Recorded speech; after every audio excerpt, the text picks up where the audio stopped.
Bola stressga tushib qolsa yoki isterika qilib, injiqlik qilib, kapris qilib, bog'chaga bormayman desa nima qilish kerak? Yaqinda o'zim bilan ham bir vaziyat bo'ldi. 1,5 yashar qizim har ishga ketayotganda injiqlik qilishni boshladi va bu injiqligi borib yerga yotib olish, isterika darajasiga chiqdi. Va bir kuni men ishdan qolib, shu qizim bilan butun kunimni o'tkazdim. Nima qildim? Quchoqlab yoki uni ertalabdan kechgacha birga vaqt o'tkazmadim. Ya'ni uyda bo'ldim, faqat ovqat berdim, uxlatdim.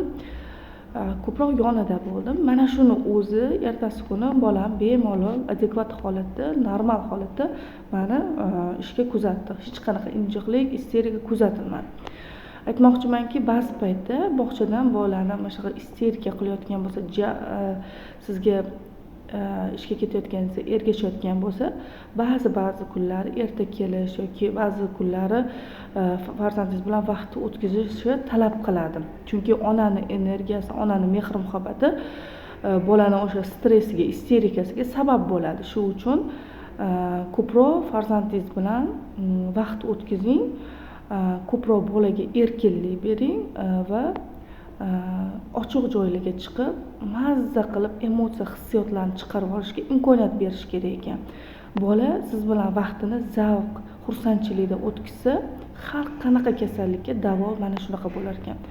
Onasi bilan ko'p mehr-muhabbatda o'sgan bolalar kamroq kasal bo'lishar ekan. Olimlarning tadqiqotiga ko'ra, hatto kasalliklarning davosida ham onaning mehr-muhabbati, birga vaqt o'tkazishi juda ham muhim hisoblanar ekan. Albatta siz ham sinab ko'ring. Farzandingizdagi har qanaqa ruhiy buzilishlarda e'tibor, mehr-muhabbat bolaga yetmayotganligini signali hisoblanadi. Buni vaqtida anglab yetmasangiz, signallar oshadi va bolani kasal bo'lish holatigacha olib boradi.